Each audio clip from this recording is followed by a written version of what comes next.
नमस्कार दोस्तों, कैसे हैं आप सब लोग। आज हम आपके सामने लेकर आए हैं उत्तर प्रदेश स्पेशल का 300 क्वेश्चन का जो हमारी सीरीज चल रही है उसका ये हो जाता है तीसरी क्लास हो जाती है और ये रिवीजन क्लास हो जाती है। और इस पूरी वीडियो में जो है आपको 300 क्वेश्चन मिलने वाले हैं। ठीक है, ये तीसरी क्लास हो जाती है हमारी उत्तर प्रदेश स्पेशल की। सारे क्वेश्चन आपकी परीक्षा के लिए इंपॉर्टेंट है और यही क्वेश्चन आपसे सभी परीक्षाओं में पूछे जाते हैं उत्तर प्रदेश की, आप चाहे कोई सी भी परीक्षा दे रहे हैं। उत्तर प्रदेश पुलिस का एग्ज़ाम दे रहे हैं, यूपी पीसीएस का दे रहे हैं या फिर आप आरओ दे रहे हैं, सभी में आपके इसी तरह के प्रश्न आपसे पूछे जाते हैं। और वीडियो शुरू करने से पहले अगर अभी तक आपने हमारे चैनल को सब्सक्राइब नहीं किया है तो आप कर सकते हैं। वीडियो को अपने दोस्तों में भी शेयर कर सकते हैं। इस वीडियो की फ्री पीडीएफ पाने के लिए आप हमारे टेलीग्राम और व्हाट्सएप चैनल से जुड़ सकते हैं। दोनों के लिंक आपको डिस्क्रिप्शन में मिल जाएंगे। ये क्वेश्चन हो जाता है हमारा 101। इससे पहली क्लास अगर आपने नहीं देखी है तो आप हमारे चैनल पर विजिट करेंगे, वहाँ आपको उत्तर प्रदेश की इंपॉर्टेंट क्लास मिल जाएंगी। तो चलिए देर न करते शुरू कर लेते हैं आज की हमारी क्लास। उत्तर प्रदेश की लंबाई और चौड़ाई कितनी है। उत्तर प्रदेश की लंबाई चौड़ाई आपसे पूछी गई है। तो ये हो जाती है, लंबाई हो जाती है 650 किलोमीटर और चौड़ाई हो जाती है 240 किलोमीटर। अगला क्वेश्चन हो जाएगा हमारा, संपूर्ण भारत में उत्तर प्रदेश का क्षेत्रफल कितना है। संपूर्ण भारत में उत्तर प्रदेश का जो क्षेत्रफल है वो हो जाता है 7.33%। ऑप्शन नंबर ए हो जाता है इसका करेक्ट आंसर। अगला क्वेश्चन हो जाएगा हमारा 103 नंबर, उत्तर प्रदेश के उत्तर में किस पर्वत श्रेणी का विस्तार है। यह आपको उत्तर प्रदेश हो जाता है। तो इस तरह से जो है आपसे पूछा गया उत्तर में किस श्रेणी का जो है विस्तार है। तो उत्तर की तरफ जो विस्तार है वो हो जाता है आपका विंध्य श्रेणी का। ठीक है, ऑप्शन नंबर ए हो जाता है आपका करेक्ट आंसर। अगला क्वेश्चन हो जाएगा हमारा, उत्तर प्रदेश किस प्राचीनतम भूखंड का एक भाग है। जो उत्तर प्रदेश है वो किस प्राचीनतम भूखंड का एक भाग है। तो ये हो जाता है गोंडवाना लैंड का। ऑप्शन नंबर ए हो जाता है इसका करेक्ट आंसर। और अगर आप किसी क्वेश्चन का आंसर जानते हैं तो आप अपनी तैयारी को परख सकते हैं और हमें आंसर कमेंट बॉक्स में लिख सकते हैं। उत्तर प्रदेश के दक्षिण में स्थित पठारों का निर्माण किससे हुआ है।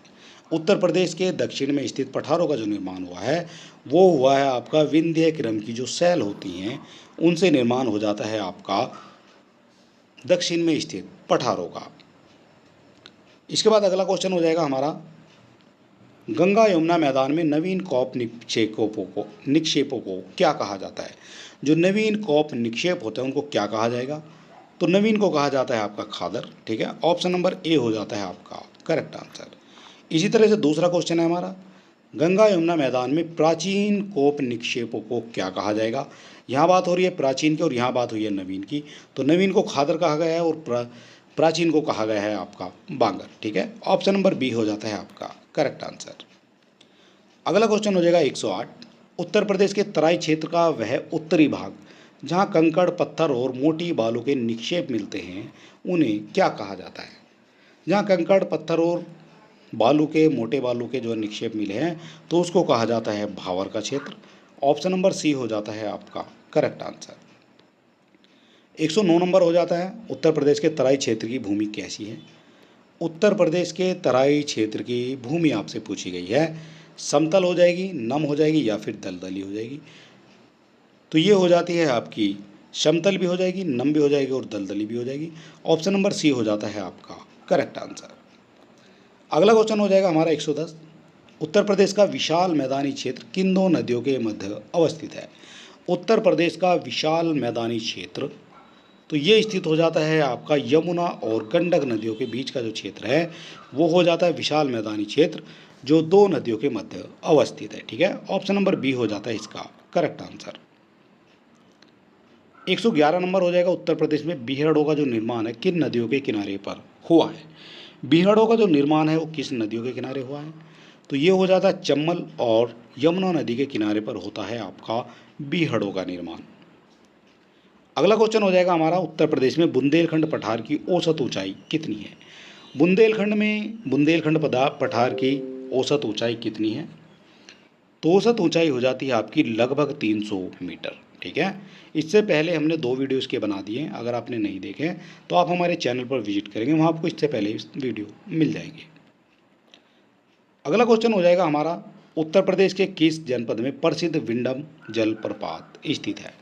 उत्तर प्रदेश के किस जनपद में हो जाता है प्रसिद्ध विंडम जलप्रपात स्थित। तो विंडम जलप्रपात जो है प्रसिद्ध हो जाता है और ये स्थित हो जाता है आपका मिर्ज़ापुर में। ऑप्शन नंबर सी हो जाता है इसका correct answer. Chambal, Betwa, can किस नदी में किस ओर मिलती है? चंबल, बेतवा और कैन जो है किस नदी में मिलती है और किस ओर से मिलती है, ये भी आपको बताना है। गंगा में दाईं ओर से मिलती है, यमुना में बाईं ओर से, यमुना में दाईं ओर से, या फिर आपके सभी गलत दिए गए हैं। आपको बताना कौन सा इनमें से सही है। तो इनमें से हो जाता है ये सही हो जाएगा आपका ऑप्शन नंबर सी। ये आपकी हो जाती है यमुना, और यहाँ से जो है तीनों नदियाँ इनमें मिल जाती हैं। ठीक है, यमुना में मिलती है आपकी चंबल, बेतवा और कैन। ठीक है, कैन के बाद आपकी सोन भी आ जाती है, वो भी आपकी इसमें मिल जाती है। तो ये मिलती हैं आपकी दाईं ओर से। अगला क्वेश्चन हो जाएगा 115। भारत में मृदा अवनलिका क्षरण से सर्वाधिक प्रभावित क्षेत्र कौन सा है?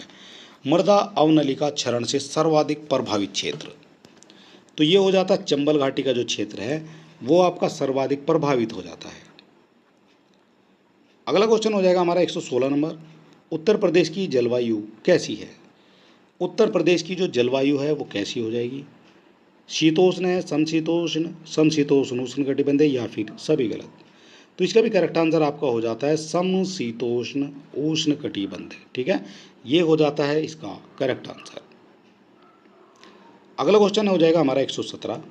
ग्रीष्म ऋतु में प्रदेश में बहने वाली शुष्क पछुआ पवनों को क्या कहा जाता है? जो शुष्क पवने हैं, पछुआ पवने हैं, उनको क्या कहा जाएगा? तो ये कहा जाता है लू, और ये लू जो है बहुत ही खतरनाक मानी जाती है। ठीक है, ये कभी कभी जान भी ले लेती है। ऑप्शन नंबर ए हो जाता है इसका करेक्ट आंसर।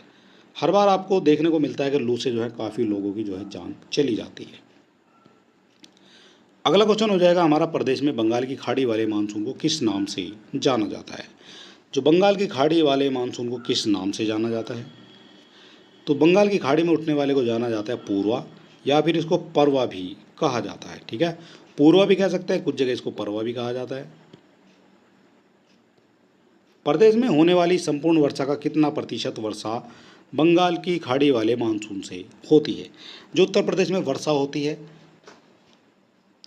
वो संपूर्ण वर्षा का कितना प्रतिशत बंगाल की खाड़ी वाले मानसून से होता है? तो ये होता है 75 से 85% जो आपका वर्षा होती है ये होती है बंगाल की खाड़ी वाले मानसून से।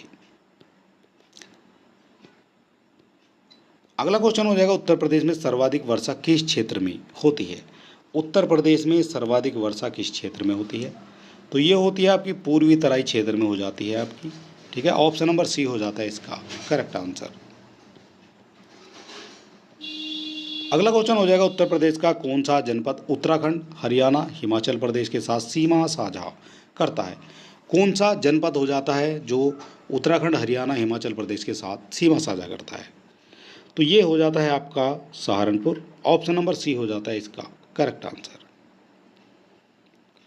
अगला क्वेश्चन है, उत्तर प्रदेश के सबसे पूर्वी और पश्चिमी जिले कौन कौन से हैं? सबसे पूर्वी और पश्चिमी जिले कौन कौन से हैं?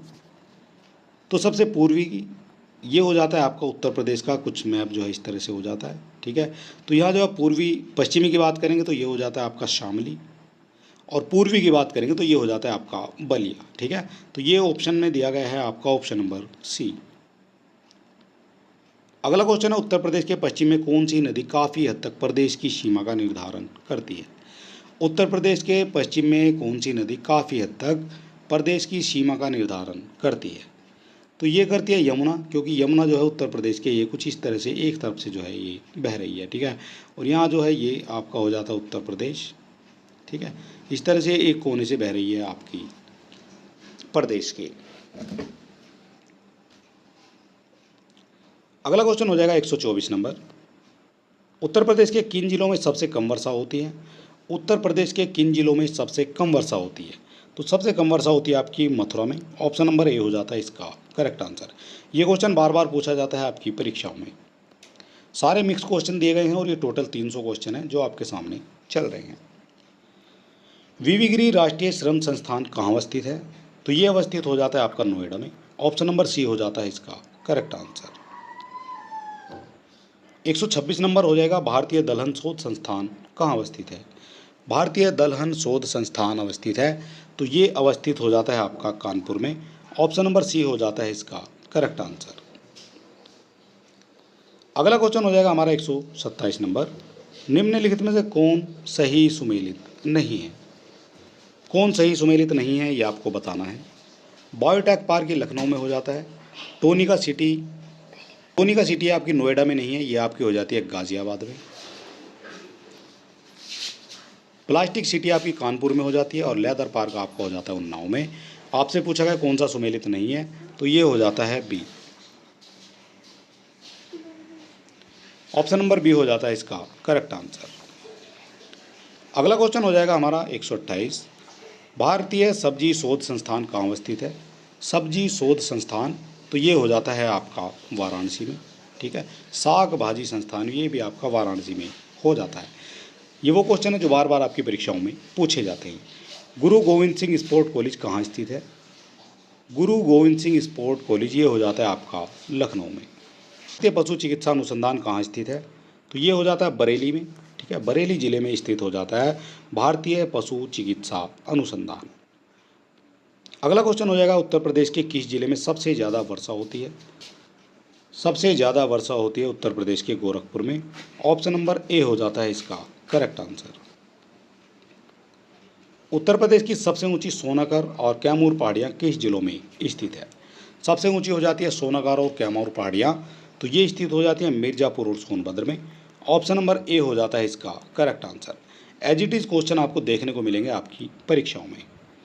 उत्तर प्रदेश का कौन सा क्षेत्र आद्यकल्प की प्राचीनतम शैलों से निर्मित है? आद्यकल्प की प्राचीनतम शैलों से निर्मित हो जाता है आपका बुंदेलखंड। ऑप्शन नंबर सी हो जाएगा इसका करेक्ट आंसर। उत्तर प्रदेश में सबसे कम वर्षा कौन सा क्षेत्र हो जाता है? सबसे कम वर्षा वाला। आपसे जिला पूछा गया था, यहाँ आपसे पूछा गया है कौन सा जो है क्षेत्र हो जाता है, तो ये हो जाता है पश्चिमी गंगा का जो मैदान है वहाँ पर सबसे कम वर्षा होती है। केंद्रीय औषधीय एवं सुगंधित पौध अनुसंधान संस्थान कहाँ स्थित है? केंद्रीय औषधीय एवं सुगंधित पौध अनुसंधान, तो ये हो जाता है आपका लखनऊ में। ऑप्शन नंबर बी हो जाएगा इसका correct answer. Central mango research institute कहाँ स्थित हो जाएगा? सारे क्वेश्चन इंपॉर्टेंट हैं। सेंट्रल मैंगो रिसर्च इंस्टीट्यूट, तो ये स्थित हो जाता है आपका लखनऊ में। ऑप्शन नंबर बी हो जाएगा इसका करेक्ट आंसर। निम्न में से सबसे अधिक क्षेत्रफल वाला जिला कौन सा है? सबसे अधिक क्षेत्रफल वाला जिला, तो ये हो जाता है Lakhimpur Kheri. Option number D हो जाएगा इसका करेक्ट आंसर। निम्न में से किस जिले की सीमा अंतर्राष्ट्रीय सीमा को स्पर्श नहीं करती है? यहाँ आपको देखना है नहीं पूछा गया या फिर आपसे है पूछा गया है। तो सीमा जो स्पर्श नहीं करेगी, श्रावस्ती की भी करती है, पीलीभीत की भी करती है, बलरामपुर की भी करती है, लेकिन बस्ती की जो सीमा है वो अंतर्राष्ट्रीय सीमा को स्पर्श नहीं करती है। केंद्रीय गिलास एवं सिरेमिक अनुसंधान कहाँ स्थित है? केंद्रीय गिलास और सिरेमिक अनुसंधान, तो ये स्थित हो जाता है खुर्जा में। और खुर्जा कहाँ है? तो खुर्जा हो जाता है आपका बुलंदशहर। अगला क्वेश्चन हो जाएगा, मोतीलाल नेहरू बाल संग्रहालय कहाँ स्थित है? मोतीलाल नेहरू बाल संग्रहालय ये हो जाता है आपका लखनऊ में स्थित। अगला क्वेश्चन हो जाएगा, उत्तर प्रदेश के किस जिले में केंद्रीय उपोषण संस्थान स्थित है? केंद्रीय उपोषण संस्थान स्थित है, तो ये स्थित हो जाता है लखनऊ में।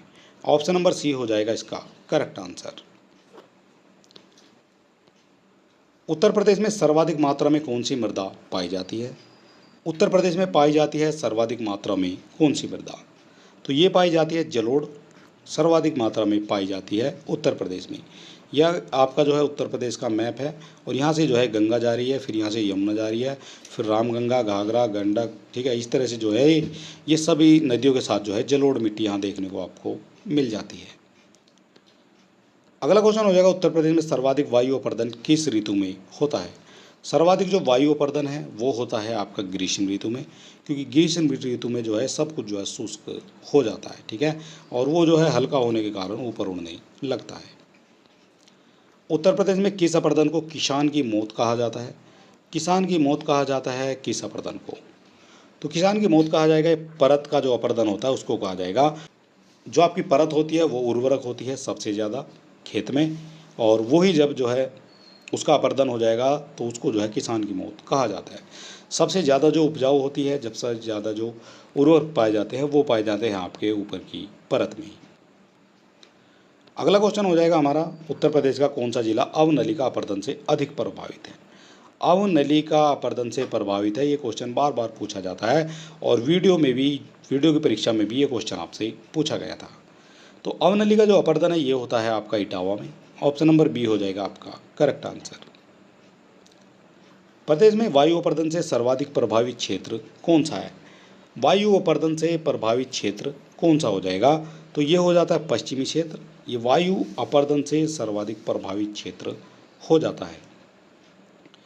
अगला क्वेश्चन हो जाएगा हमारा, उत्तर प्रदेश में किस प्रकार का मृदा अपर्दन अधिक होता है? उत्तर प्रदेश में किस प्रकार का मृदा अपर्दन अधिक होता है?